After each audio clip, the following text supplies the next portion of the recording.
My son asked me the other day, "Do you even lift, bro?" My God, this kid. Actually, he is getting pretty jacked. Plus, he's taking Brazilian jiu-jitsu. No joke. I'm a little bit scared of him.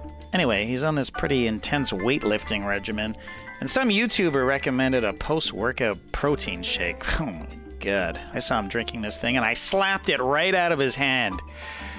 Well, once I regained consciousness, and he apologized for choking me out, I told him about Magic Spoon. That's right, Magic Spoon. 0 grams of sugar, 13 to 14 grams of protein, and only 4 net grams of carbs in each serving, which, by the way, is only 140 calories. It's keto-friendly, gluten-free, grain-free, soy-free, and low-carb, and so much more fun than a damn protein shake after a workout. And hey, you can build your own custom bundle with flavors like cocoa, fruity, frosted, peanut butter, cookies and cream, maple waffle, blueberry, cinnamon, plus the newly reformulated honey nut flavor that will now be added to Magic Spoon's permanent collection. I didn't even know they were trying it out, but now it's permanent. Honey nut. Awesome. So go grab yourself a custom bundle of cereal and be sure to use our promo code NODUNKS at checkout to save $5 off your order.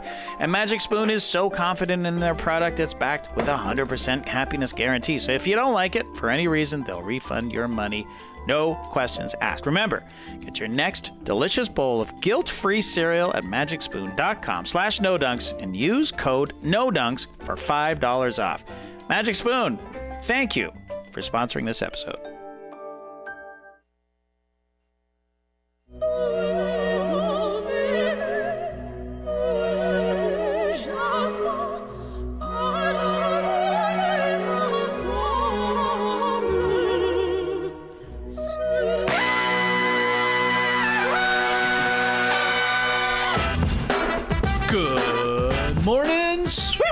And welcome to the No Dunks podcast on the Athletic Network, a fine network. It's Wednesday, March 30th. Here we are in the Classic Factory. I'm J.E. Skeets. Alongside me, as always, Tess Mellis. Hey, everybody. Hey, Tess. Got our top shot hot boy, Trey Kirby. Hey-o. Hey-o. The international man of mystery, taking it to the max, Lee Ellis. Friend. And finally making the magic happen. Over yonder, super producer JD. Hello. There he is. Here we are. Shout out to the stream team joining us live right now on YouTube. Take a second. Hit that little like button. Make sure you subscribed. Share the show. Comment away. Send in your questions. Email them into nodunks@theathletic.com. We're hitting the beach today, baby. Some great cues.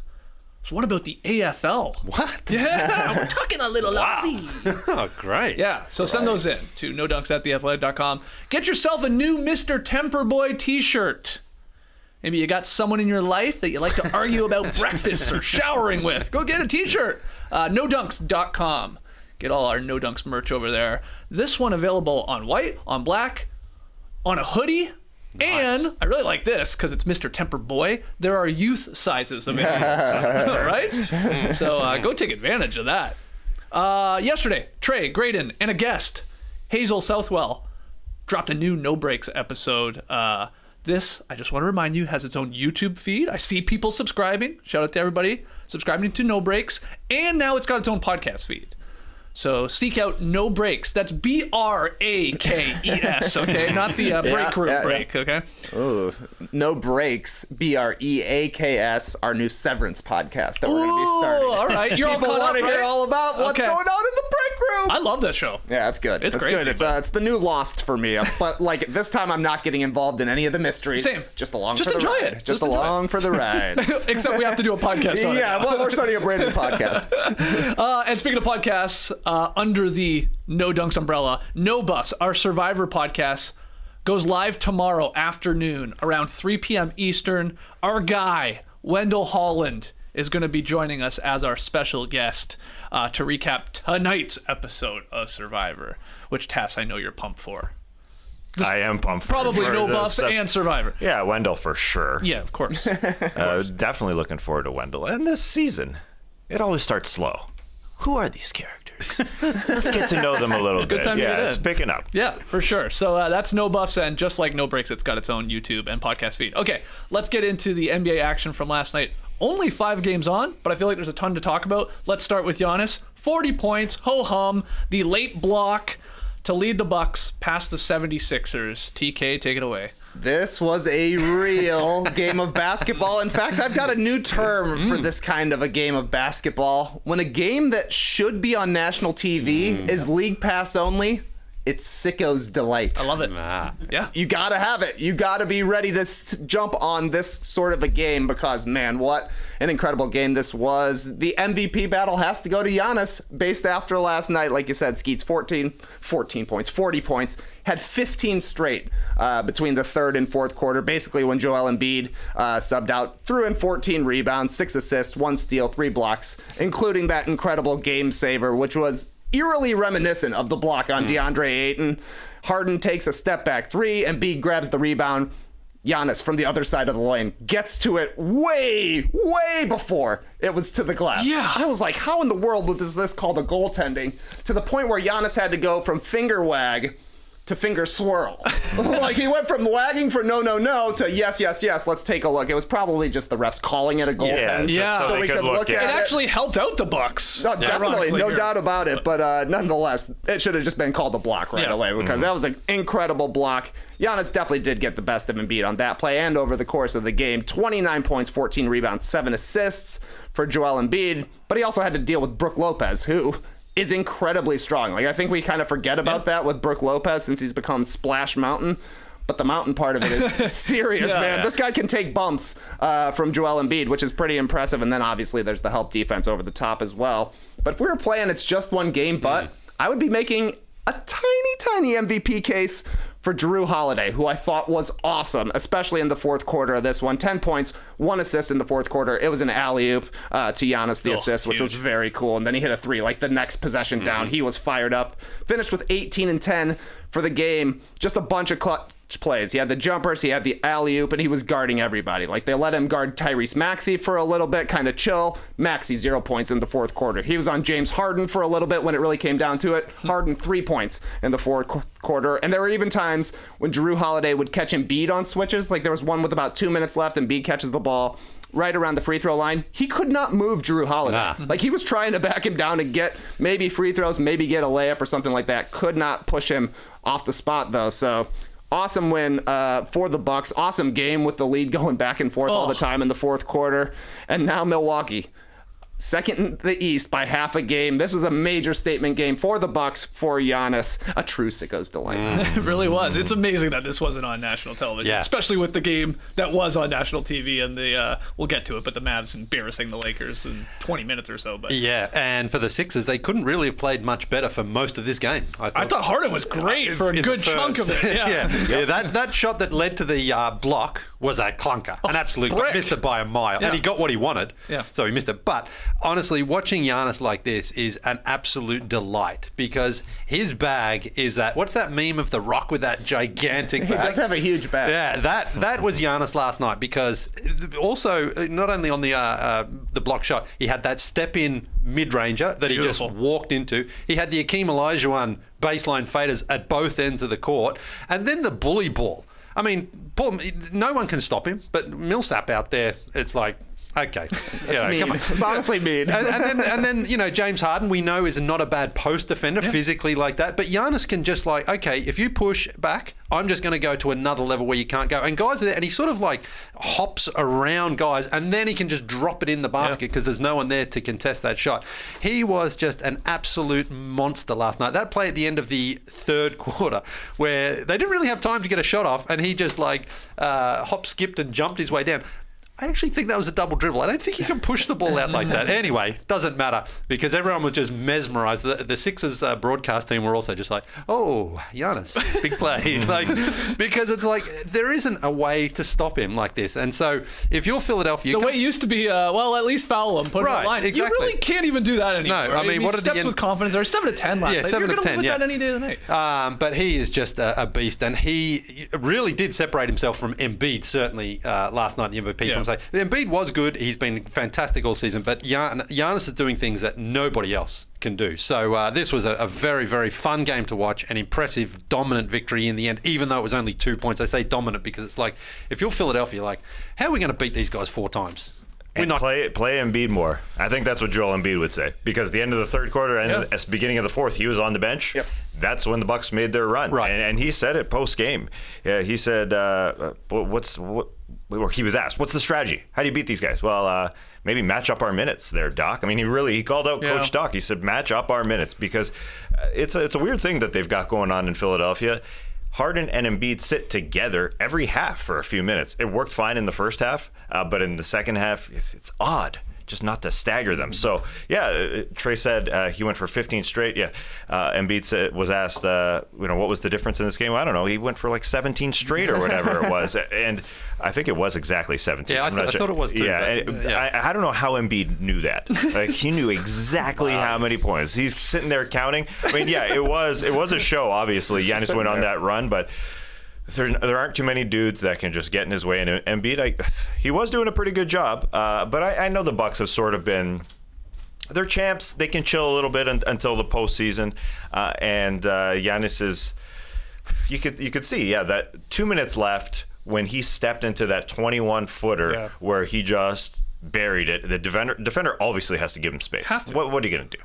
So he gives him space, and Giannis buries it, and he's getting better at the mid-range shot. You could tell that is something that he practices a billion times. Head down, head up, bury. He's shooting 41% from mid-range, up from 35 last year, and that's basically what he's been for his career.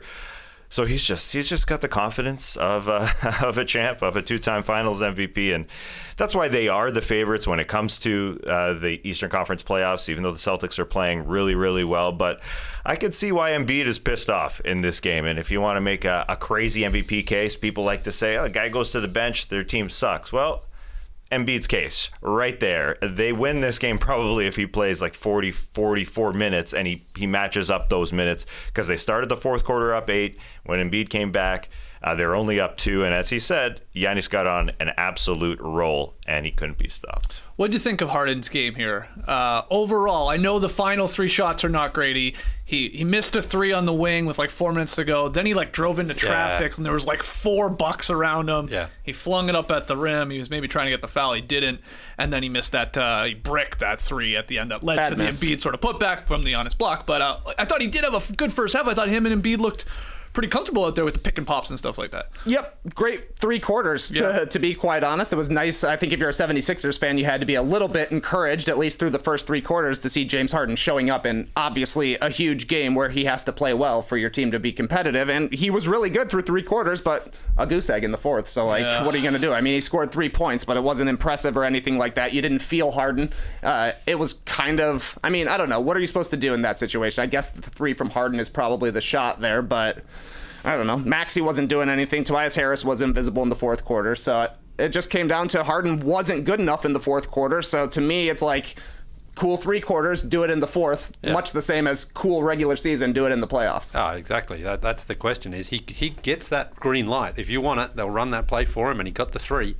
But he just missed it. So it's more than just the miss, though. It's more the symbolism of like when the other team was coming, they needed someone to respond. James Harden is that guy who should do it. And his body language early on, I thought, was very aggressive. But then he just faded in that fourth quarter. So, you've just got to be a little concerned, I think, if you're a Sixers fan, with that reputation that Harden has in huge games. He tends to go missing. And just back to the block, which was called the goaltend, which then they look at and go, no, that was definitely a block. I mean, he blocks it before it hits the glass. Do you think there should be a rule change with this? Because they're like, well, it's a jump ball now because no one has possession. Though it had gone out on Milwaukee. Like the Sixers, in theory, should have had a chance with, I bet, what, 1.5 seconds, let's call it 2 seconds to maybe get a shot in the end that you're obviously trying to score on. But instead they jump it up and like you have no chance then. Or it's just like luck of the draw. Because I think what the refs do in this situation is like, well, let's just call it a goaltend. So we can look at it. And then like make sure we get it right. They did. Okay, that's a block. But then now it really, really helped out Milwaukee there because it should have been Philly's ball.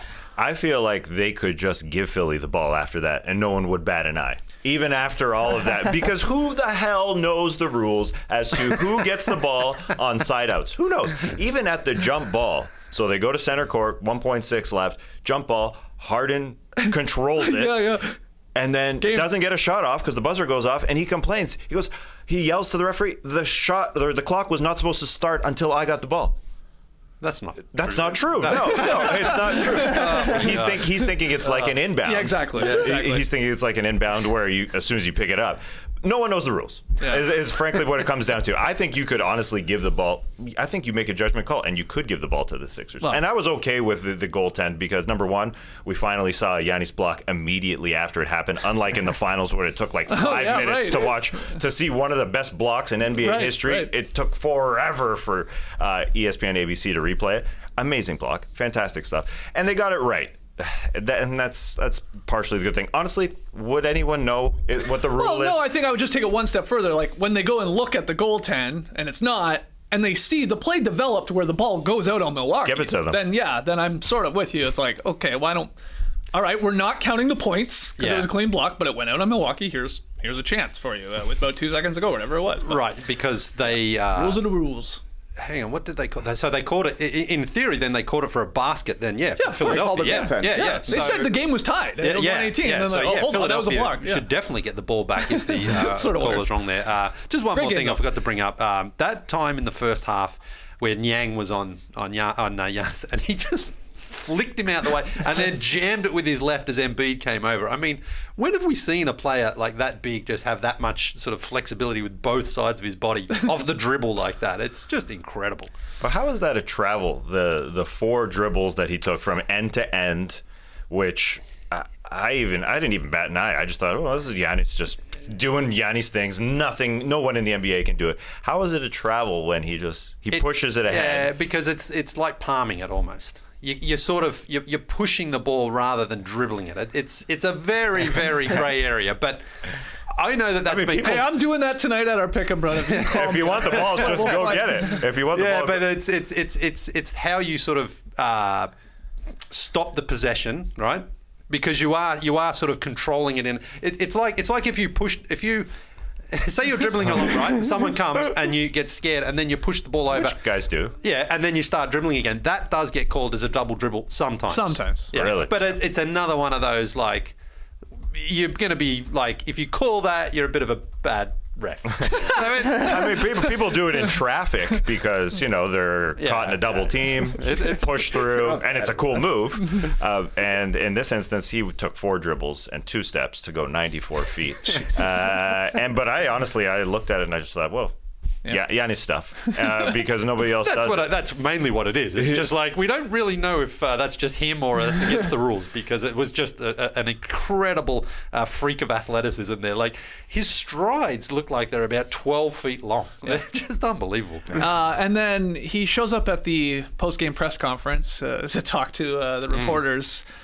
Comes with a dad joke book. I didn't see that. You didn't see this? He literally comes with dad jokes is the book. It says it on the front, and he delivers another one. What do you call a cow that's on the floor? I don't know. Ground beef. Yeah. There's like, go crazy. I would say the reporter's just like crickets, and he's so happy with himself. He's like, Good. Now we can start. I did it. I brought my book. tells you how concerned Giannis was coming into this matchup, and he just went out there and destroyed a team that people are hyping up, and obviously a big matchup with Embiid. So that was very funny to show up with a prop. The guy has showed up with props multiple times this year, just cruising through. Currently second in the league in scoring. His team is second seed. They could easily finish with the first seed in the Eastern Conference. He does not seem concerned. No, but he's making a nice little push here for MVP right at the end of the season. And he should be the MVP. Basketball Reference has it Jokic 1 still, Giannis 2, and then Embiid quite a distance third. Ain't nobody taking Jokic or Embiid over Giannis if you're picking the 3 best players. What about Durant? Yeah, Kevin Durant's the only other guy who's in the conversation for best player in the league, but he is hurt more than Giannis is. Yeah. So for me, it's got to be Giannis. I'm taking Giannis in that situation right now. Yes. Right. But MVP vote? Yes. Yes. Because he again, I do think they are going to finish with the number 1 seed as well. Okay, so you're going to take that. Yeah. And again, we don't want to live too much as a prisoner of the moment, but a game like that, it's just like, why would you take anybody else over him? It's a prisoner of the 4 years to me, honestly. It's like Jokic, Embiid, Giannis, they all have MVP numbers. They've all played an MVP season. One of them is the best player in the league. So that is kind of the deciding factor for me at this point. Yep. I think it's a good game for the Sixers, though, in a way to show Doc, hey, we got to play Embiid more. I mean, our backups just aren't that good. they just can't stop anyone. Yeah. Do you think Embiid can play a whole bunch I was more going to minutes? say, he played 39 minutes. Yeah, I know. Yeah, I know. It's like, what are you asking? 44 in these playoffs? He's gonna have to. Basically. You can't play any of their backup big guys, really. It feels sort of like LeBron Cavs days a little bit towards the end. They gave up a bunch of their depth when they traded Drummond and Seth Curry to get Harden, and they're paying for it now. And also just to get reps between Embiid and Harden. You saw a play just earlier before Harden missed that shot where Embiid tried to give it back to Harden and it went out of bounds because the Bucks made a really nice switch to get Brook off, and they just don't have the reps together. So these reps are good. It's still scary though. Harden, you know when he's going to have a good game. You watching those skinny ankles, even though those quads are huge, you can see some spryness in those ankles, the legs, right? When he's having a good game, watch those socks. He's bouncy. He looks so different than on several of his games with the Sixers. And then in the fourth quarter, he just doesn't look great. And then just to add on to that, he's 32. What happens next year and the year after that? Once these guys get some reps together, he obviously doesn't look like he did a couple of years ago. So that's the scary part. But anyway, good for them to get reps. And yeah, I think this would be a series, but you got to play Embiid more, I think, which is scary. Great game. Too bad no one saw it unless you had League Pass. Well, go watch the highlights on NBA YouTube. Okay, let's keep it going here. Paul George, he returned. He's back. He missed 43 games, but here he is, had an awesome game, and the Clippers rallied in the fourth. They were down huge to beat the depressing Jazz, 121-115. What do you want to start with, Paul George or Utah blowing this one? I should start with Paul George because he did it in 31 minutes and amazing. It was incredibly smooth out there. He was looking fresh with a nice haircut out there too, looking great. But really, this is more an indictment on the Jazz and their fragility. And they were up 25 points in the third quarter and lost. And after the game, Donovan Mitchell and Rudy Gobert, to make it even worse, are basically sort of going, this happens all the time. This keeps happening. Like, we just don't fight back. I mean, giving it away as well. There's no sort of like, all right, we blew this one, we'll be better. Instead, it's like, we kind of suck, especially in the clutch. And they did. And Tony Jones on the Athletic had it here. The Jazz have lost 14 games this season when they've had a double-digit lead. So we talked yesterday, first half leads don't mean anything. Any lead for the Jazz doesn't mean anything at any point of the game. That should mean something. When you have a 25-point lead in the third quarter, that's a lead that's real. It should be at least. Especially against a team like the Clippers, who they beat you last year. This is that revenge game, motivate, all those sort of buzzwords, and they were doing the right thing. And then as soon as the Clippers put them under pressure, the Jazz just didn't fight back, and that's the thing. And again, in that fourth quarter, there, Donovan Mitchell. I mean, okay, this is more a mental mistake. Calling a timeout when they didn't have one ended up costing them another point. Again, at that point, the game was likely over anyway, but it still hurts when your star player can't even remember something basic like that. So this really is more about, and reading about it this morning, who would you take the Jazz to beat right now? Let's say they're going to finish in the bottom four. Right, so they're going to finish fifth, sixth. Yeah, so likely. They're going to have, the Warriors potentially. Sure. The Suns, no, I don't think they'll get them, or the Grizzlies. Warriors or the Mavericks. It's the Warriors just because of the injuries and stuff like that right now. But even still, I think if you're the Warriors... You don't like the Jazz's chances to get out of the first round? Not at all. Right. Certainly not against those other three teams, Phoenix, Memphis, and Dallas. Maybe if they get lucky with injuries against the Warriors. But other than that, it feels like this is going to be the end of the road for Snyder, Gobert, and Mitchell together. One of them is gone, I'm sure, at the end of this season, most likely Snyder. This was depressing. Depressing. Watching Paul George, as incredible as he was, looking great, but you're like, this sucks for the Jazz. Yeah, to me it feels very similar to when the Chris Paul, Blake Griffin Clippers were coming to an end, and you're like, your team is still good, but you've been through like so many heartbreaking losses and coming close and just not living up to the expectations that eventually it just starts to weigh on you, and that's exactly what it feels like for the Jazz. Because like Lee's saying, Donovan Mitchell's saying it's the same shit every year, and it is the same shit every year, because like it was crazy watching Terrence Mann go off against the Jazz again. Like, didn't you watch the tape of Terrence Mann going off against the Jazz against you last year? Isaiah Hartenstein what a game. Was torching Rudy Gobert to the point where he took a three-pointer like on purpose with 10 seconds left in the shot clock. Clippers got the ball back and scored on that possession. Gobert says nobody wants to get their hands dirty. He's just angry the entire game because he never gets the ball. They're never going to pass him the ball because when he catches it, it takes 100 years to get it to the rim. And then on defense, all of the guards get torched. So then Gobert looks terrible because they're scoring at the basket the whole time. He's just throwing his hands up in anger the entire time. It feels like a team that has gotten stale.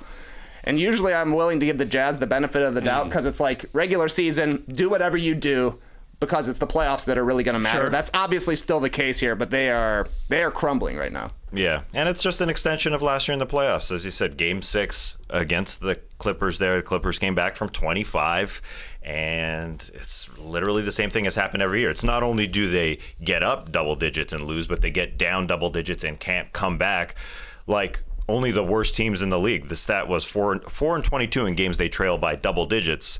And the only teams that have worse records than that are all lottery teams, according to our man John Schumann. Schumann coming through with that stuff. Yeah, so that's a sign of a team that doesn't want to play all that hard and isn't on the same page. So it sure feels like at some point, yeah, this thing has to be changed. Now, Paul George was incredible. I think. Oh my God! Yeah, he was great. Man. You know, he obviously went into the locker room because his first half wasn't all that great.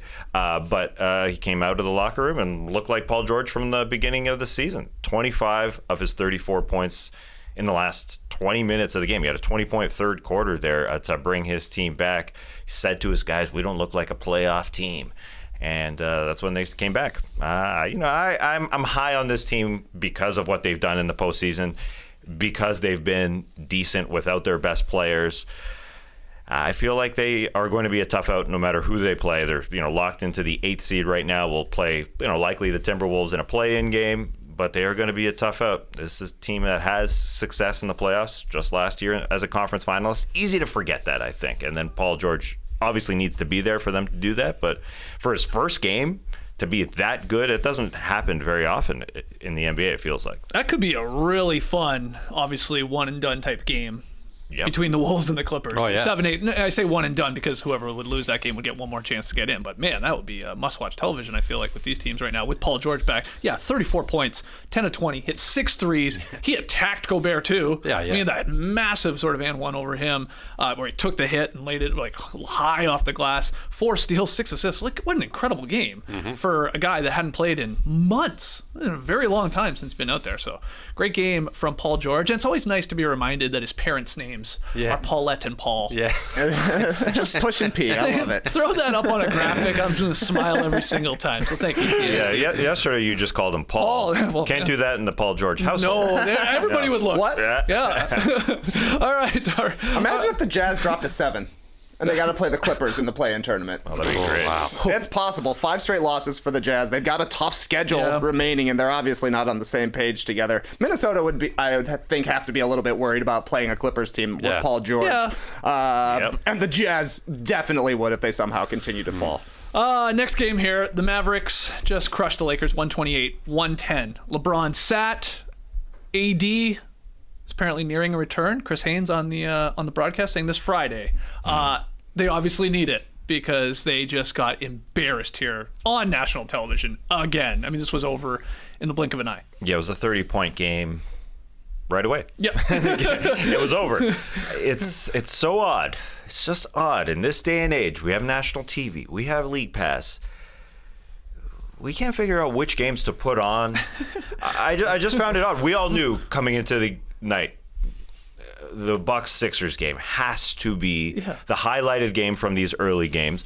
But this Dallas-LA game with no LeBron, with no Anthony Davis is the one highlighted on national TV. Now, I guess it's because you got to send all your production trucks days in advance. You got to send your broadcasting crew. But I think this is something that's going to change the next couple of years. It just doesn't feel modern anymore. The pandemic changed things about people and how they work. I thought that this could be something. People were calling, or the broadcasters were calling games, from studios in their own cities. And obviously that takes away something from the atmosphere, and sometimes the levels aren't good. You don't really hear the crowd and all that. And I'm not saying take the broadcasters out, but we've got to find a way. We've got to find a way to put the best game on. We can flex. And just cut your losses. Bring back the broadcasters. Bring back Stan Van Gundy and Brian Anderson. You're not calling the game. You're not staying overnight. We're saving money. You're not staying overnight in a hotel. Just come on back. We got to show the Milwaukee-Philadelphia game. Why? I don't really understand the reason. Now, it's an LA market, so maybe because it's not the Bucks market or the Sixers market, people are tuning in, but people weren't tuning in. Trying to sell yesterday. the product Exactly. to everybody. Exactly. I mean, show us the good game, not this crap one. Yeah, no, I mean, it's Luka, not. The Luka show was impressive. Luka is amazing. Incredible. 34, 12, and 12. And again, they were just destroying this team. That was cool. But Was it? at halftime, jump over. Say, hey guys, we're Brian Anderson. See you later. This one's over. We're calling it, and let's take you over to the Sixers on the call here. Do that. Who cares? I'd rather watch I'd rather watch a close basketball game. Yeah, because this wasn't it, Lee. No, it wasn't. And I think, obviously money drives all these decisions. So an bad LA team probably still generates more revenue than a Bucks Sixers game. But if I'm the NBA, at some point you step in and say, if we're going to market these young stars, Joel Embiid and Giannis, we have to sacrifice some of the LA dollars. Because honestly, nobody, that game last night doesn't do anything for the game. I don't think seeing the Lakers just get destroyed, as good as Luka was, because it wasn't a challenge. It wasn't like, oh, I can see why Lucas. It was like, what an embarrassment for one of the glamour teams of the NBA. Yeah. But I know that's not going to change because the Knicks and the Lakers have just the biggest TV market. So that's where the money is. Well, it may change in the way that people just aren't subscribed to cable packages anymore. So maybe people just aren't watching TV the same anymore. Because we call these national TV games. Well, the people that we know that watch games aren't tuning into channel 475 on their cable box to watch TNT. I know some are, and but I think that's different. We're fans, and if you're trying to attract new fans, then you have to put on freakish athletes like Giannis and Joel. Especially when they're the MVPs. I mean, there's two problems. I think big problems are end of games take too long, and the other problem is we don't know when stars are playing ever. So on a TNT game on Tuesday or Thursday, like for instance, the other night I was wondering whether Harden was playing on Monday night. Like, when are stars playing? So this is a random game on TNT. You kind of have to be able to just flex. I'm not saying LeBron sat this one out or Anthony Davis sat this one out, but they had nobody in the end. Yeah. So look, pull up that bicep. The LeBron and games flex are it. always backloaded into the marquee slots here. Tuesday, sure. Thursday nights, the ABC games on Saturday, because it's LeBron. He's a draw. He's on the Lakers, for crying out loud. You didn't think they'd be this bad. I get all that, but what we're just saying is, just have the ability to change it. Because we know he's not That's playing. all it is. Well, Now the Lakers are outside of the play-in tournament. They're technically 11th. They're tied with the Spurs, but there's a tiebreaker, so the Spurs have that. And the Lakers' schedules is not easy. They go into Utah Thursday night, which Utah should be, pretty upset And after LeBron that is loss. not playing, I believe, in that one. Yeah, and Anthony Davis unlikely to play in that Right. one either. They should maybe be back the next night against New Orleans, who is 9th in the so that's a big game, but they kind of have to win that game because then they go Denver, at Phoenix, at Golden State, at home to OKC is another one that should be a W, and then at Denver to finish their season. Not a lot of dubs there. No, sir. No matter who's playing with this No, Lakers team. sir. Trey, anything to add to the Mavericks dominating victory here? No, not very much. I'm a sicko, so I was watching, obviously, the Bucks and the Sixers. I had the Bulls going as well, so I tuned in just to watch the Luka highlights, and I noticed in one of the highlights that the Lakers had given up 99 points with 8 minutes left in the third. I was like, looks like that kind of game. Jovan Buha called this the Lakers' nightmare to drop out of the play-in tournament. I don't know. I think it might be their dream. Yeah. I don't think 1, 2, 3 Cancun going on? They don't really want to be in the play-in tournament. Like LeBron did it one time last year. Thought maybe we'll be able to pull this off. Coming from the 7th seed, hit the game winner. He saw 3 baskets. It was a cool shot, but he doesn't want to have to do it again. He hates that thing. So the Lakers have been doing their best to get out of it, and somehow they figured out a way to do it. And then they're not even playing to keep their pick because it's only decided whether they're in the playoffs. It goes to, I always get this backwards. I think if they're in the playoffs, it goes to Memphis, and if they're out of the playoffs, it goes to the Pelicans. Or do I have that flipped? Anyway, it's those two teams. Yeah. It's not theirs, so they're like, doesn't matter. They're not tanking to keep it. What's the Memphis connection there? I forget, but I know that's what it is. Yeah, the Grizzlies get it. I think they get the better pick. Like if it's 11 or something, I don't could know search at this for it, point. but But no it's one really going cares. to it's going to other teams. Yes, yeah, it's not theirs. The Lakers are incentivized to win here, and Yeah. they've lost 3 straight 5 times in 2 months. That's impressive. Yeah. The only thing LeBron is playing for is the scoring title. And he's already number one. Yeah, he can. He's got to play 3 more games. So he does. I was right. Yeah, I was right. I said that yesterday. 58 is what he has to get to of 82, and then it's legal. This could be fun at least to see legal. him try to maybe just bank 50 in a couple of these games just to do it, because that's all he's got left for this season. So. Okay, I mean, well, look, they are a different team if Anthony Davis plays. We could all agree with but not that. a I know they're threat. not great, but Not a real threat. I don't think so at all. It's a good point that LeBron was in the play-in tournament last year. They tried it, didn't work out. He said it sucked before last year. He's like, I hate this thing. Fire whoever came up with it. Yeah. And now he's scraping to get in? Yeah, he hates Sad things. stuff. Yeah, he hates things that are, don't suit him for sure. But he's already tried it and tasted it. Didn't work out. Now Anthony Davis will say, "Hey, if I was healthy," or he doesn't say. He already said, "If I was healthy, we would have beat the Phoenix Suns when we got into the actual playoffs." But he's not going to be right because there's just so few games left. Like, he's not going to be even close to himself, I wouldn't think. we just saw Paul George come back, Yeah, kick no, ass, maybe. that's- First Unlikely, game is but- always the easiest. Yeah, that's right. Yeah, Klay Thompson had a great first game. Yeah. Victor Oladipo had a great first game. It's the second game that's the question. Well, let's keep it going here. 2 more games to touch on. We had Durant scoring 41 last night. Sort of gets overlooked with all these other games happening. The Nets rallied past the Pistons 130-123. Cade Cunningham was awesome just for Detroit in the fourth quarter alone. There was hitting some special shots. He is going to be an incredible player, and just knock on wood that he stays healthy for a long time here. But Durant, pretty spectacular. 14 of 23, 4 of 6 from deep. Hit all of his free throws, 11 boards, 5 assists, 3 blocks. I will say it was nice for some other Nets. You keep talking about this task, like other Nets contributed. I say other Nets as in like Bruce Brown had a solid game. Nick Claxton I thought was pretty solid for them. 11 points, some defense there from him, a little bit of defense at least. Seth Curry hit some timely threes, but they still gave up 123 points. Yeah. To the Detroit Pistons. They're going to have to find some sort of defensive identity here to go far and to actually really contend for a title. They got outscored in fast break points. They got dominated on the glass.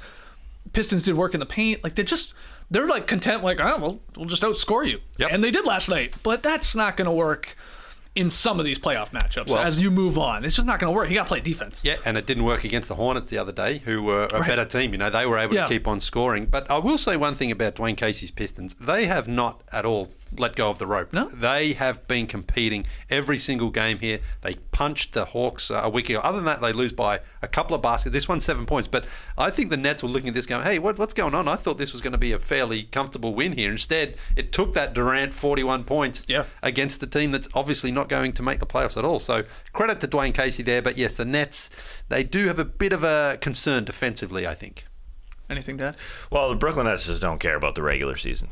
And it sort of just adds on to my idea. The league has an issue with the regular season, I think, and just the value of these games when guys are just sitting out.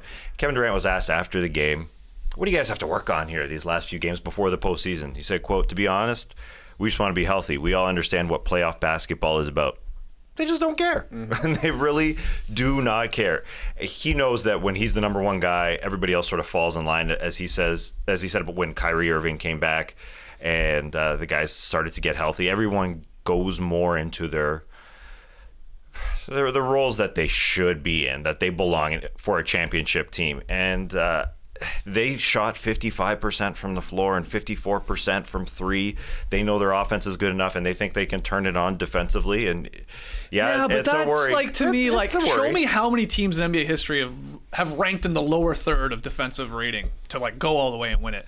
There are a handful, I know, but that is really difficult to do. Yeah, I know you can turn it on, really lock in, but is tough. you have to have defensive players too. And it's so easy to say. It's another thing to actually do for 4 series. I think. Totally. Yeah. I guess because On this the team road, too. Yeah. Right. Yeah, on Good the point. road. Because this team was the 1 seed in the middle of January, they think we can get back to that level, and they do have games. It is a real Jekyll and Hyde. One game it's there, one game it isn't.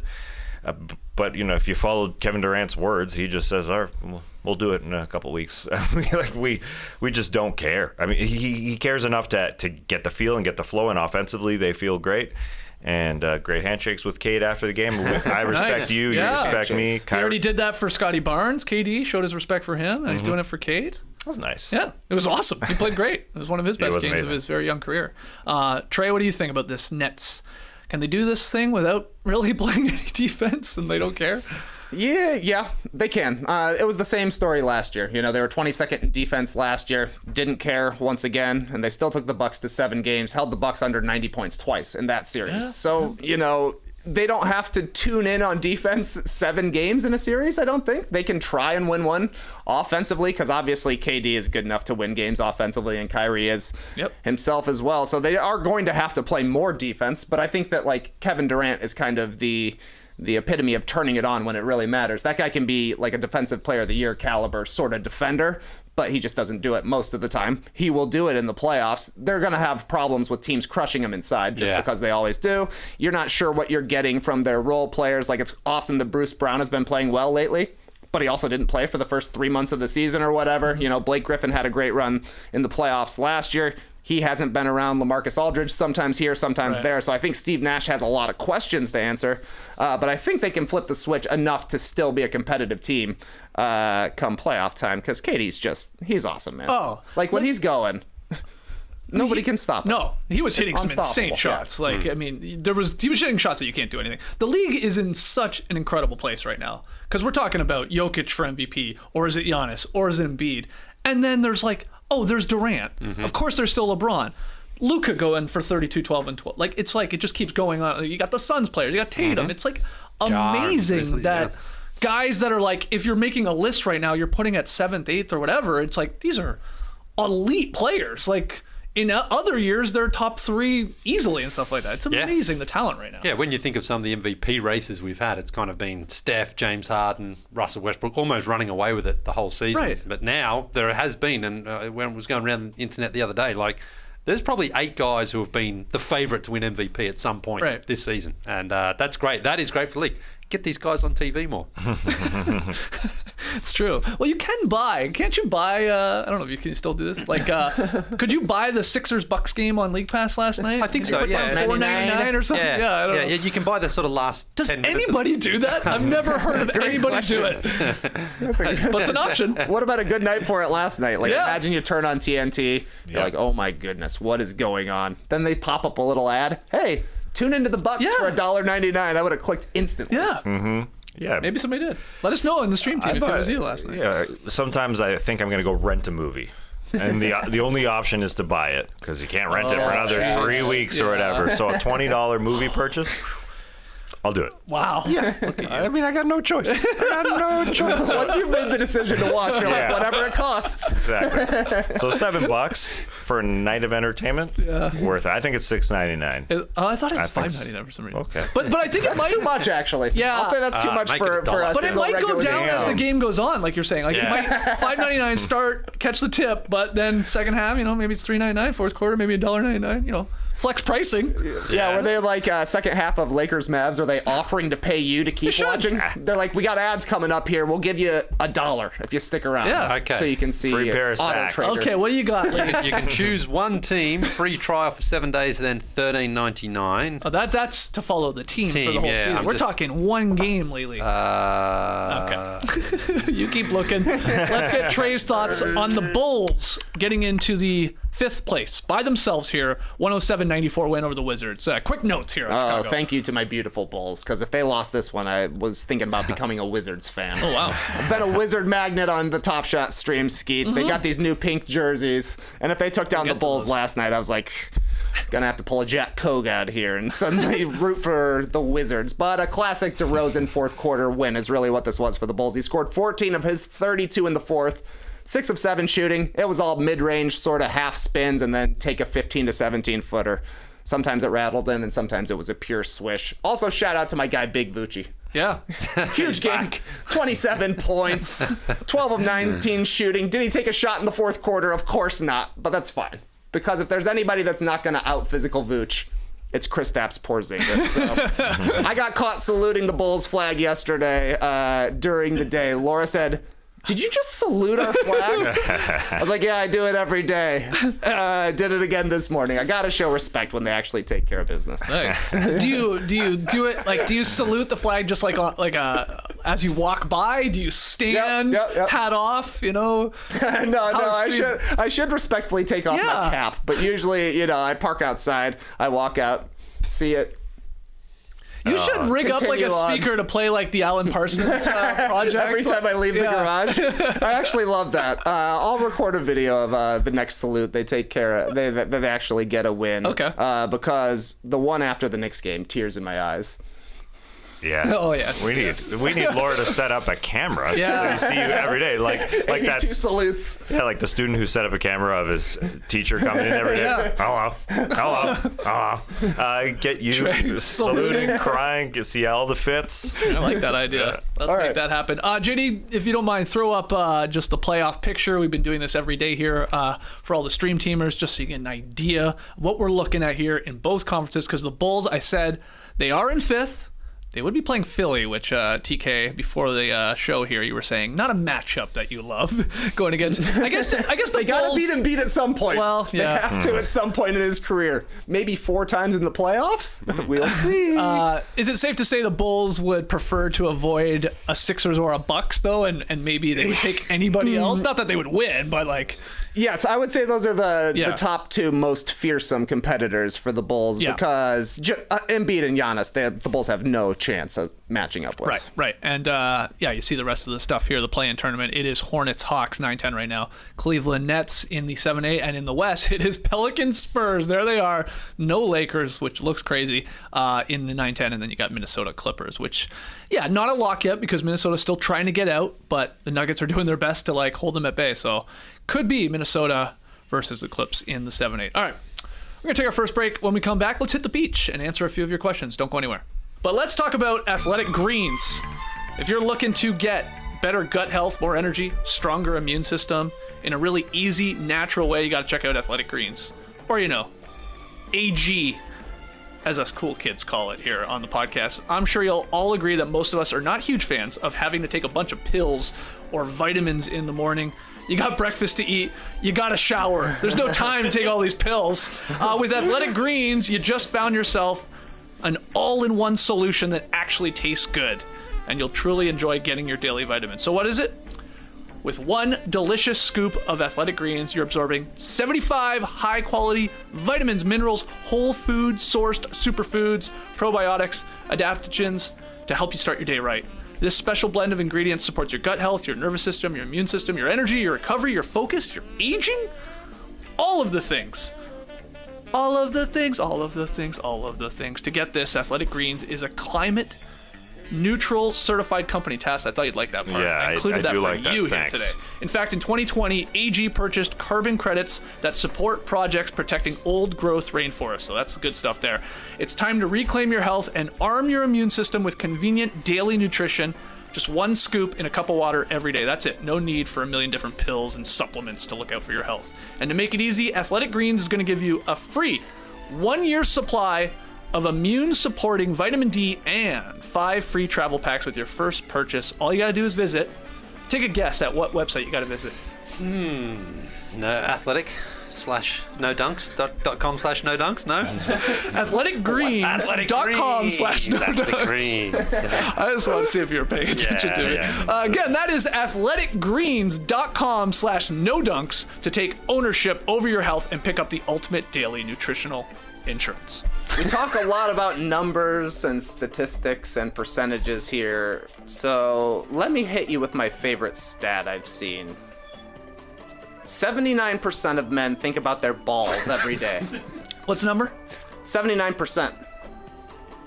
It's probably more like 100% once you mention it. Exactly. I think we're up to 100, but the standard percentage is 79%.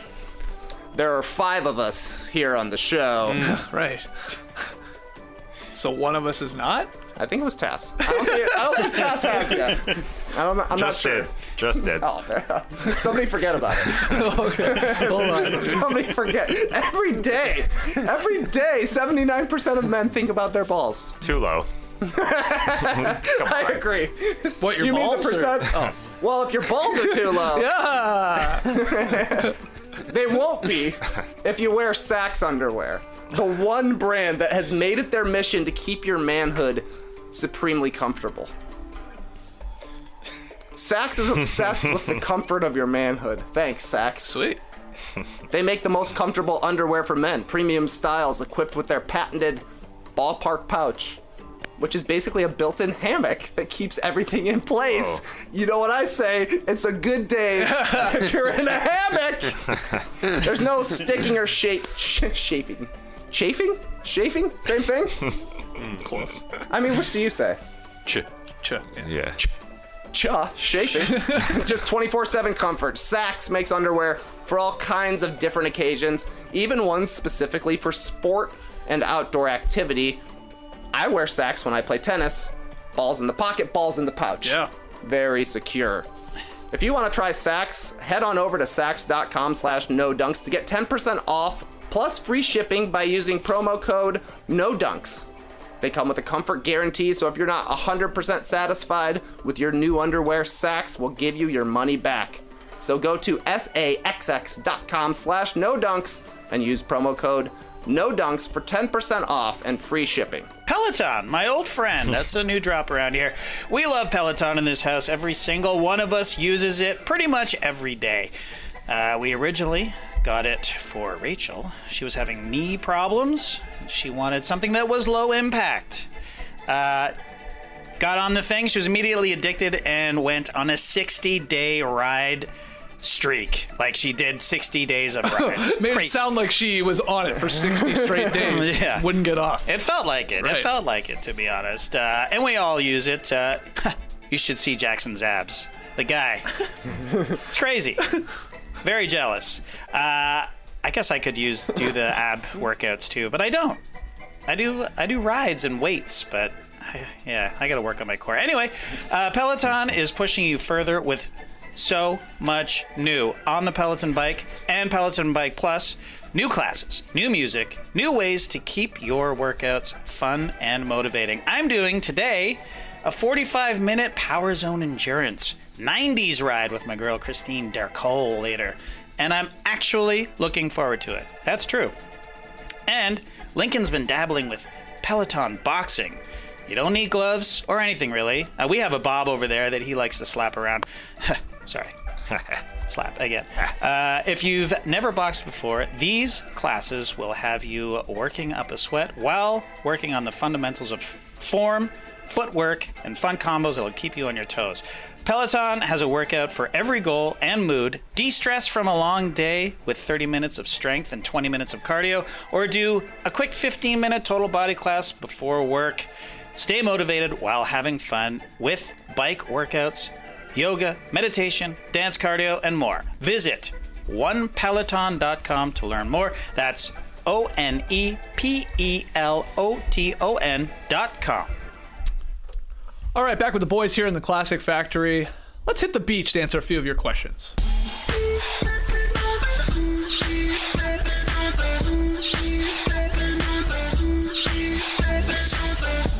Yeah, a little beach stepping. Keep sending them in. NoDunks@theathletic.com. Tweet them in at NoDunksInc. That's INC, or drop them in the YouTube comments. First one, Lee, listen up, man. Okay. You're gonna love this one. It's from Sam. Okay. Hey, Sam. Is it Geelong? Geelong. Geelong. Yes. Geelong, Australia. That's right. Sam, here he comes. Hi, No Dunkaroos. Long-time listener, first-time emailer. We love to see it.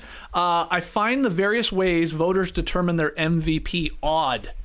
Seems like it's more about narrative than performance.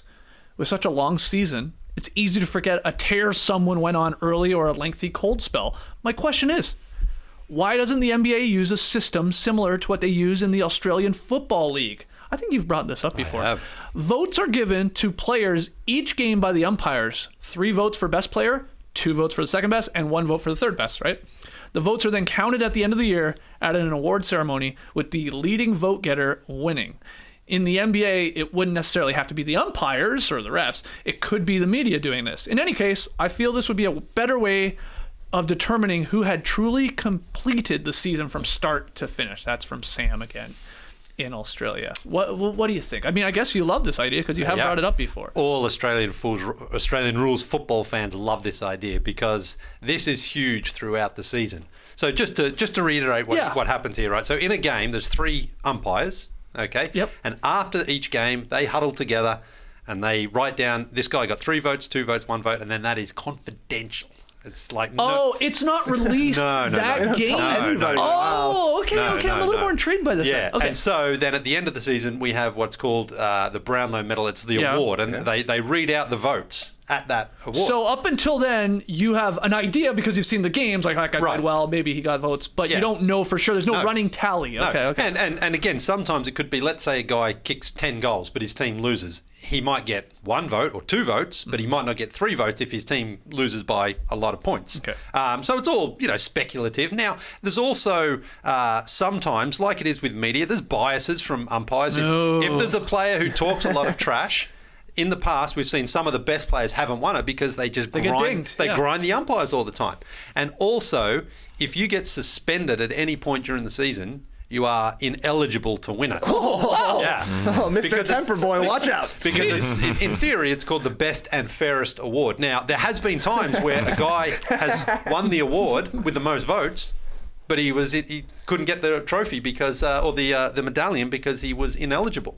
So it just goes to the person in second. Yeah, and the person in second's kind of like, great, I guess I won, but he didn't. Yeah, it's fairer than you are. Yeah, and that's been the debate over the years. Where it's like you should be able to win it even if you are suspended. But anyway, So I absolutely love this idea because it does take some of the recency bias out when you do the awards at the end of the season for the NBA voters, because we talk about all the time, this guy's Devin Booker's having a surge right now. That's really going to help his narrative. And I think if you do it immediately after the game, I think it does just sort of take some of the ability to sort of think about it and look back at it. And maybe there's some emotion in the game that helps that player in particular, but I don't mind the idea of then having it like accumulate over the season. Okay, how many games do they play in an AFL season? So I think they have 24 rounds, I think, but they have 2 byes, so they only play 22 games. Significantly less than an NBA season. Significantly less, and there's only, in the NBA, 16 players maybe in a game. There's 44 players in a thing, so you've got the bigger field there to choose from. Yeah. But I do just think that this is a good way of doing it, so then early on in the season, if a guy was playing well and maybe gets injured, that doesn't count against him where we go, he was playing fine early in the season, but then you forget about him. So I love it. It wouldn't happen because imagine having to read out every single vote from every single game. There's like 1,300 games in a season. And the commissioner, the commissioner of the AFL, he actually reads out every single vote. So every single vote? Every single vote. And it has come down to literally the last game sometimes where it's like, one player has been called. Is there like a public reading of the tallies? That's what he's saying. No, this is like the award show. But I mean, that's the award show. The guy reading the votes live? Wow. And it's really evolved over the years where now they have like, expected to vote, expected to poll votes in this game because the guy had a great game and all this. It's massive. It's massive. But there was one time, in fact, 1992, where there was a guy who you thought was going to win it. Last game of the season, he needed 3 votes to win it. He was down by 2, kicked 145 goals that season, Jason Dunstall. And the commissioner goes, and 3 votes, Hawthorn, Jay Taylor. And he missed out, and everyone's like, oh my God, he should have won it. So it was dramatic. The boss, Ross Oakley, legend. But it's great. We Australian fools, I said the same thing. Australian rules football lovers absolutely rules for the rules, absolutely love this system because then we incorporate it into daily life as well. Like if someone had a really big night at the nightclub, or we got the 3 votes last night. So we would do it for the podcast. Of course. Yeah, we do all that. So I like it. I do like it. I don't know exactly who you would, how you'll do it if you would necessarily have only the umpires. Maybe there's like one referee in the stands who does it for the game. So because just send Zach Lowe to every game. Have Zach Lowe. Maybe have Zach Lowe just watch every game source, and he does it. So okay, so we know he likes it, but what do you think of this whole thing? In reading this email from Sam and talking it out, you like this idea of like tallying sort of every game is what we're getting at here.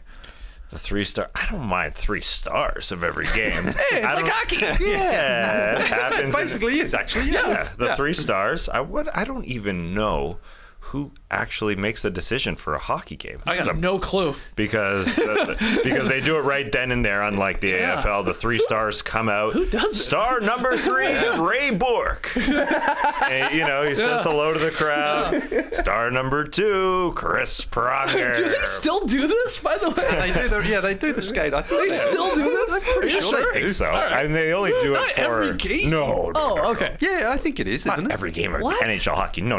Like Saturday night. only Hockey Night in Canada games on Saturday so night. I think Don it's only Cherry votes on 2 it. games a week. I remember like seeing the it national, not every game. at Madison Square Garden. I remember seeing They it when it was might, the man. Sharks and the and the Rangers, because I remember because the guy came out and skated around. Yeah.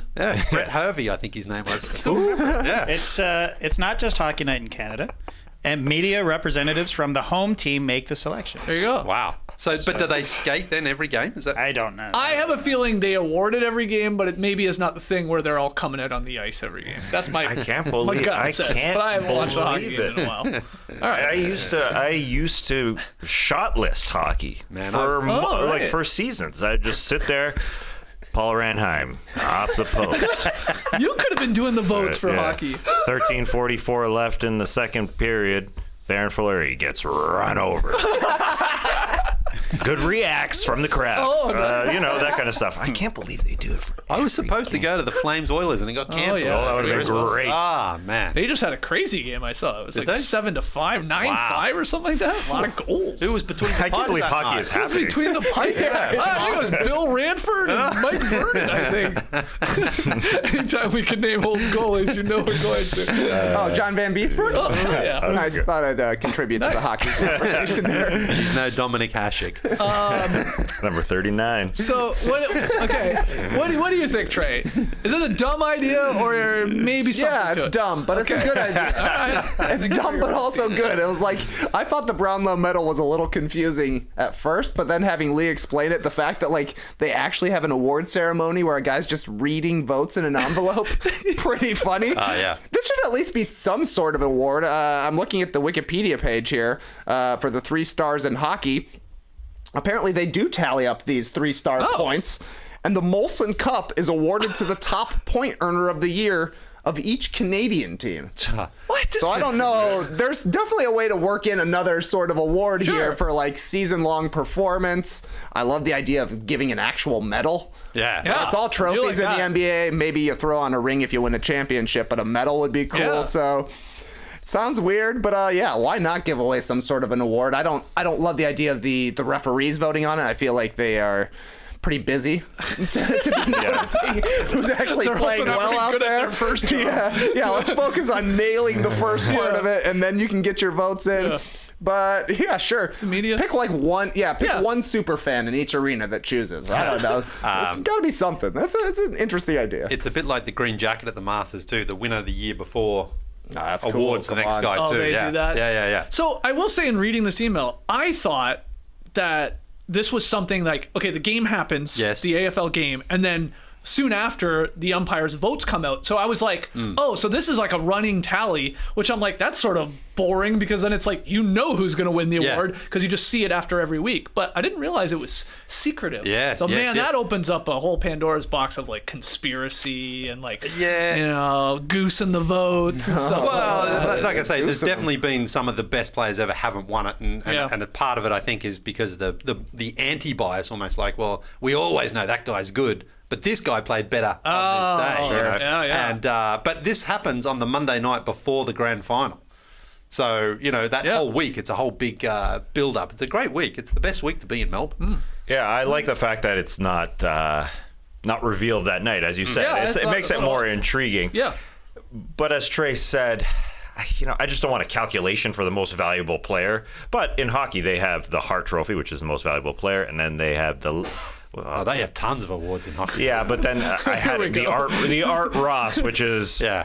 the guy who's tallied the most points. I think it's just points. Anyways, that sounds- so it's more of a calculation-based awards. Right. I think that could make sense. But I don't think NBA fans would ever respect it enough. I think they just want to argue. That's the problem. That's what it takes away. It's the debate, the conversation, the power of persuasion. That's what we want at the end of the season. I think, anyways. So I don't think it would go away. They have like the Players Award as well. I think the NBA does that too, don't they? Where they have like They did for a little bit. Players vote for the MVP. Yeah. Because then there's that admiration amongst the players. Like we all peers. know who the best players are and stuff like that. So I think there could be something where the referees get some say from the media, and then some from within the players, and get a cumulative thing. A bit like the All-Star voting without the fan part.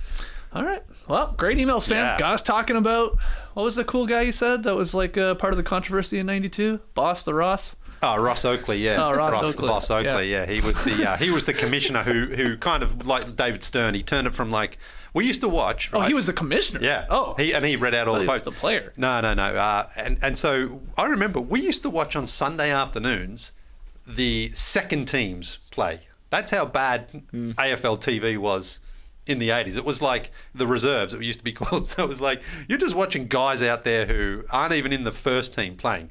And now every single game is on TV. Like they've really, professionalized the league. But the boss was the first one to really move the league. Was he always wearing shades? Oakley? Mr. Oakley? No. He had a great big bushy moustache. He was a legend. Legend, dude. You're a legend. Can't believe I'm talking about Ross Oakley on an NBA podcast. Yeah. All right, Tess, let's go. All right, a couple more emails Yeah. here. Hey guys, I've been a fan of No Dunk since the very beginning in the TBJ days. I've followed you through your various iterations and don't think it's an exaggeration to say you guys have been a significant part of my life in a way words can't describe. Which is why it pains me to admit that I've started skipping episodes with you guys for the first time. What? And that's because I can't stand Survivor. I've tried that show many times. I watched the first few seasons. I dipped back in a couple times because you guys spoke so highly of it, and even watched the entire previous season, and I hate it. It's just not my thing, and I don't think it ever will be. I know you guys like it, and it means a lot to you, and I like hearing the joy in your voices, but it's not for me. And I even got so unnecessarily annoyed a No Buffs episode popped into my No Dunks feed, it made me stop listening to No Dunks altogether for a couple of days. Wow. My rage was that... JD, you really blew it putting it in the wrong feed. Get this guy a Temper Boy shirt. Yeah. My rage was that of Lee being forced to do something before eating breakfast irrational and untamable. My question on the back of this is, what is something someone you know does or likes that drives you up the wall when it doesn't impact you in the slightest? Turnips, hungry eyes, blossom. That's from Sod. Great email, Sod. Wow. So he was upset that a No Buffs was in the No Dunks feed. Yeah. And protested. He's really tried to watch No Buffs, or I'm sorry, to watch Survivor. Yeah. Has he? He's like a clockwork oranging it, forcing himself to watch. Okay, well, to answer the question, it is a bit of a weird answer, but our friend Jared, he loves the Impractical Jokers. Like a lot. To the point I was doing like a fun Photoshop for his birthday. I put him as one of the Impractical Jokers. Looked great. Some of my best Photoshop work to date. Man. Nice. I should get a photo. But, I'm not a fan of the show. I don't care all that much for it, but, he loves it. He wants to go on the cruise that they do and stuff. Like, he has every episode ever on his DVR. And rewatches it. That's the crazy part. Like, I'm like, what's gonna go on. You know the prank. You know who wins or whatever. The sort of fake winning. So that's his thing. I watch a lot of dumb television as well. Some people say Survivor.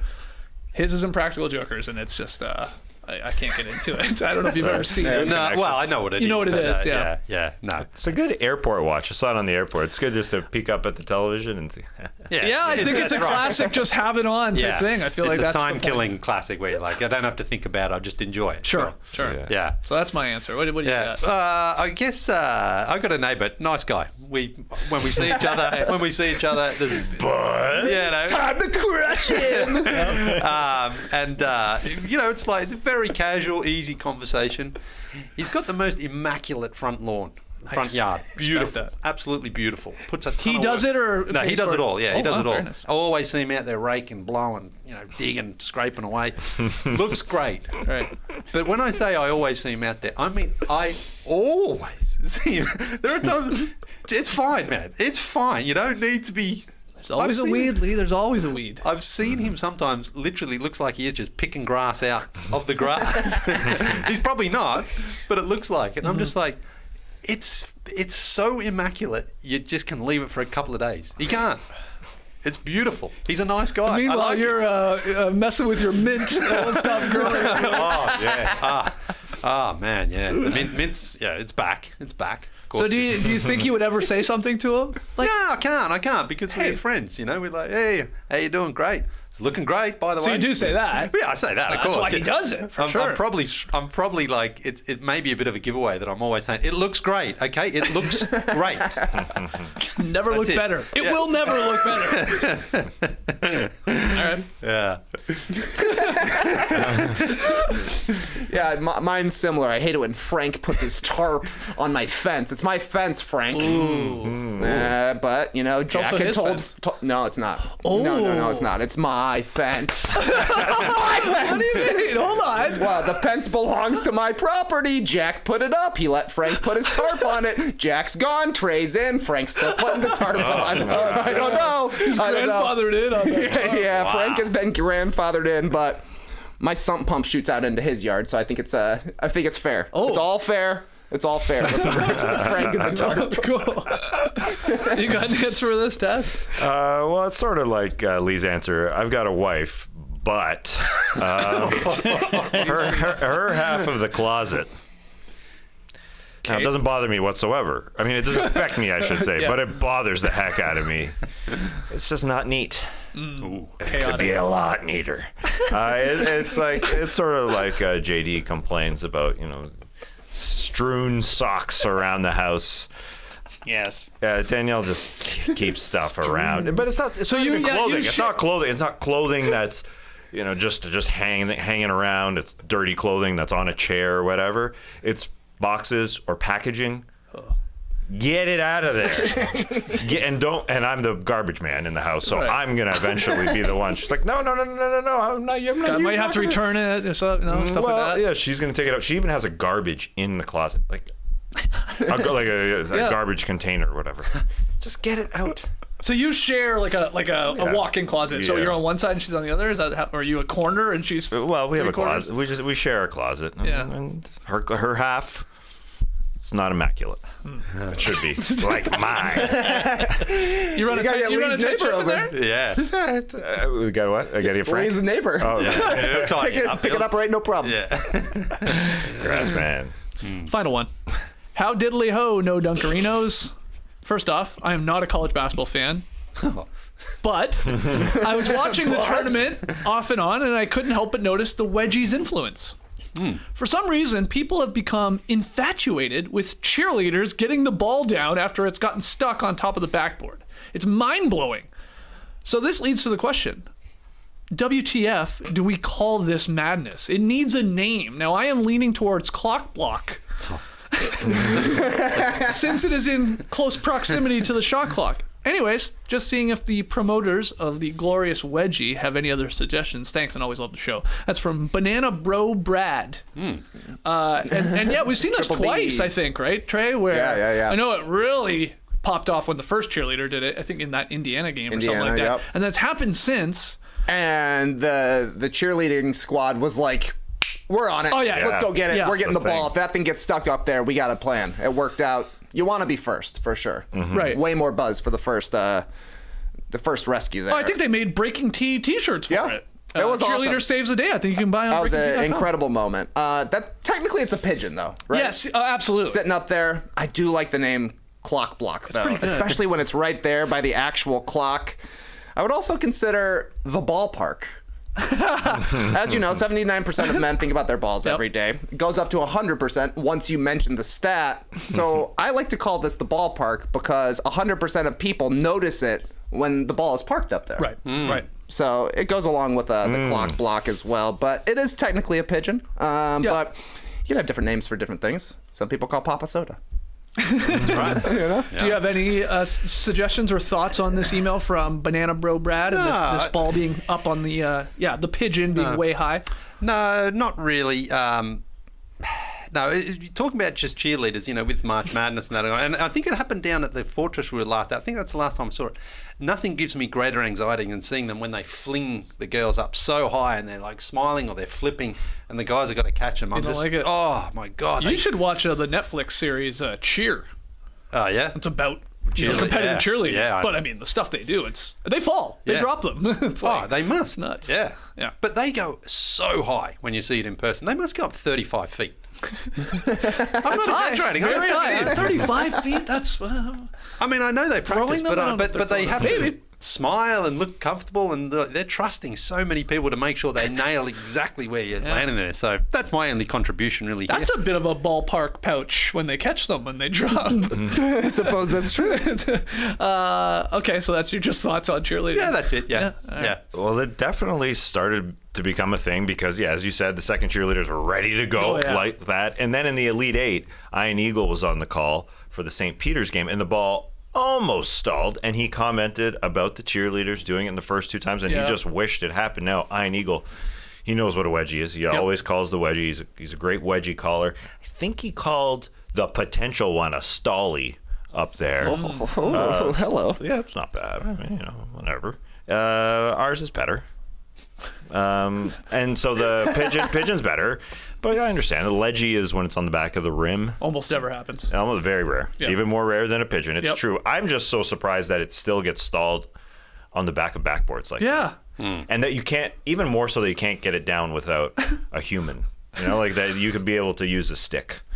But there's a lot. I guess NCAA baskets are. There's a lot more gear back there. There's a lot up there. There's a lot of bars. I will say it has been nice during March Madness. I only know this because people have tweeted at us. But like Bill Raftery, who's like a legend, in the broadcast booth, especially when it comes to college basketball, he used to call a wedgie a neck ball. He was one of those, older generations that would never call it a wedgie. Neck balls. And I think he's on record this run where it happened in a game he was on, and he called it a wedgie, so no longer a neck ball, which I'm happy to see. Oh yeah. I was waiting for a wedgie to happen when Ian Eagle and Jim Spinarkle were on the call, because Spinarkle, notorious neckball man. Yeah, right. We'll see about that. No, it's a wedgie. Oh, that's gonna be a controversy. All right, so Oh boy. send in your questions to nodunks@theathletic.com. Tweet them in at nodunks INC on the end, or drop them in the YouTube comments. We're gonna take one more break. When we come back, JD's got tweet of the night. We've got the pick'em results. We got such a battle going on in March's pick'em, and we'll make tonight's very important pick right after this break. LinkedIn. One word or two? I guess one. Compound word? Yeah, it's an interesting one. Well, it can be both.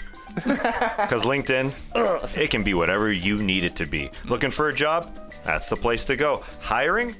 Well, LinkedIn is the best place to find your next employee. With so many people switching jobs right now, LinkedIn Jobs is here to help you connect with the people you want to interview faster and for free. Create a free job post in minutes on LinkedIn Jobs to reach your network and beyond to the world's largest professional network of over 770 million people. It's not a typo. That's a lot. Then add your job and the purple hashtag hiring frame to your LinkedIn profile to spread the word that you're hiring so your network can help you find the right people to hire.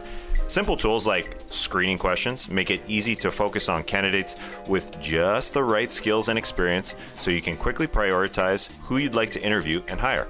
It's why small businesses rate LinkedIn Jobs #1 in delivering quality hires versus leading competitors. LinkedIn Jobs helps you find the candidates you want to talk to faster. Did you know? Every week, nearly 40 million job seekers visit LinkedIn. Post your job for free at linkedin.com/nodunks. That's linkedin.com/nodunks to post your job for free. Terms and conditions apply. There are some things that keep getting better as you use them, like a cast iron skillet. When it's got all the many flavors of the things you've cooked on it and they marinate together. It's great. Or it could be, as it is for me, those trusty old pair of basketball shoes. I've been out playing again. It's the older ones that sometimes just make you feel more comfortable. And sometimes now you can actually add bed sheets to the mix. Bowl and brand sheets aren't just buttery, breathable, and impossibly comfortable. They get softer with every wash. We got sent a pair a few weeks ago, or a set, and I immediately put them on because we hadn't actually had new bed sheets for a while. You sort of take it for granted, don't you? Just like put them in the wash and you keep using them. I tried these. It's great. Great, really. I mean, it really is buttery and breathable underneath there. Yeah, sleeping well? Absolutely, yeah. My wife loves them. So do I. We snuggle and it feels really nice. They're silky smooth and cozy, and you can just feel the difference between the old ones that we had been using. Boll & Branch uses the highest quality threads on earth for a superior softness and a better night's sleep. buttery again to touch. You really roll your R's when you say it. Yeah. Super breathable. They are perfect for every season. 100% free of toxins, meaning no pesticides, formaldehyde, or other harsh chemicals. I know. I was going to take it out, but I thought, no, I can do it. Yeah, good. Best of all, Boll & Branch gives you a 30-night risk-free trial with free shipping and returns on all orders. You guys know, I love that. When a product says, take it for a month. Try it. Really try it out. Not just a week, and also free shipping and all that. So you got a free hit. Put these sheets down. Snuggle with your wife. Exactly. Then it's a wash great 'em. feeling. Wash them. Got to. Put them down again. Right. Snuggle. You're back in town. Right. Great. Get 15% off your first set of sheets when you use promo code. Guess what the promo code is? Athletic Greens. No dunks at bollandbranch.com. That's Boll and Branch. BOLLANDBRANCH.com. Promo code no dunks. 15% off your first set of sheets. Do it. All right, we're back in town here. Town being the Classic Factory. Let's get to tweet of the night. Tweet of the night. Wow. Twitter. Well, we go to our guy, JD. Yes. With tweet of the night. What do you got for us, man? Well, New Jersey alert. Do we ever get jerseys at this time of the year? I mean, I feel like this is sort of out of the blue. Yeah. But it is spring, and the cherry blossoms are a-bloomin'. And the Washington Wizards have unveiled these new Bloom City jerseys, or uniforms, I should say. I'm a fan. I'm a big fan of these. These are awesome. They look great. Yeah. Look They're at that. sweet. They got like these great, the cherry blossoms are just cascading down the side of these jerseys and shorts. And I don't normally like a gradient on a short, but I like this. Yeah, This is really cool, and I love this. The eye look is at a the cherry detail. blossom.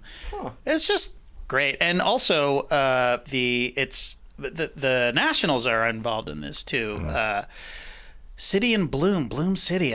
Is this new? This is new, right? I've never heard Bloom City before. Bloom For City. Washington, yeah. Yeah. I mean, I knew they had the cherry blossoms. I've never heard it called Bloom City, but maybe it is, yeah. I love it. I Yeah. think it's the best new campaign since We the North, if I'm being honest. Ooh. And I actually like the Nationals are even better. Really? I love these. Look at the detail Yeah, here. I like the detail. I do love the pink on the Yeah. Wizards ones, but man, I hadn't seen it up close like that. That's Yeah. awesome. The details on the back. And it's just, I'd wear this. And I'm not a baseball fan. I'm certainly not a Washington fan, but Yeah, it looks more like a shirt to me rather than a baseball jersey. Right? I love them as well. I do. I think they got screwed on the color palette, though. I'd rather have the Wizards, which are amazing, than the gray. When you zoom out, you don't notice all You're right, the detail. yeah. But anyway, they did all right. Doolittle, Corbin, and other guy. Doolittle, Corbin, and Gray. The Nationals stars. But yeah, the tandem baseball and basketball, you don't see that. Well, I was going to say, I'm just going to speak to the timing like you were saying, JD. Like, when are they ever releasing new NBA jerseys here in late March, early April? But that's because of the cherry blossoms. Yeah. That's when they're blooming. So they're like, all right, let's go. Also, were those a gift from the Japanese? they Is that were. correct? Yeah. 1912. Because since Rui's been there, they've got a pretty big presence, I think, Oh, yeah, I Washington. hadn't thought about Remember that. Scott Brooks was like the second most popular NBA figure in Japan there? Yeah, you're right. You're right. So I guess that is the connection. Cherry blossoms and Japan. Oh, yeah, they used to call it Brooks City. But Shout out to Giannis. He would have liked that. Yeah, you needed a book. He would have laughed. He would have laughed at that. All right. can't buy them everybody likes them. Can't buy them until Till October, I think. Really? I think those are for next season. For the Yeah. jersey. Yeah, they definitely. weren't wearing them against the Bulls last No. night, No, even they though are they had for a lot next of cherry season. blossoms. I thought you could buy them about. already, but no. No, it's Nope. quite the tease. I guess the Nats are going to be wearing them immediately. Yes. But yeah, those are going to sell for sure. How do you feel about WSH for Washington as the Instead of the little- WAS. Yeah. I suppose. I mean, I still get angry with Charlotte. I'm like, in half the places it's CHA, the Yeah. other places it's CHO. What about PHO and PHX? Yeah, that one Yeah. too, man. That's a weird one. Yeah, come on. What are we doing? Yeah. Find a lane. Is the top on the Wizards a gradient too? Sorry to go back. Looks solid. Looks solid. Solid. It's a beautiful jersey. And you called it pink, Trey. Is it pink? I guess it's pink. Yeah, Nice. I mean, I Rose. guess we haven't really seen them in person yet. Hold on. they're That's sweet. definitely That's pink. pink, yeah. I Am I remember crazy or that's definitely pink? there was Yeah. a leak of like every city jersey that came out, and it just looked like the Wizards was going to be washed out red for whatever reason. But these look like legit pink. Yeah. Probably not quite as pink as the Heat when they had their pink jerseys, but pink. You know, like the cherry blossom. Let's hear from the stream team. Guys, fans of these? Let us know in the comment section below the vid. Or are you maybe one of the rare people? Because I feel like most people are into these lately. They're very pretty. That's a nice word Cherry for blossoms are pretty. it. Oh, gorgeous. Yeah. They're blooming here in I was Georgia. going to say, and they're driving They here. seem There's some in the neighborhood. They seem to not stick around for too long, though. Like, we've got some neighbours who's like, they bloom and then boom, they're gone. Yeah. That's the thing. They're fleeting. You gotta catch them. Yeah. Or they're gone. Yep. You get like a couple of days. Yeah, and they're all over the ground, and then that's it. They have to wait until next March.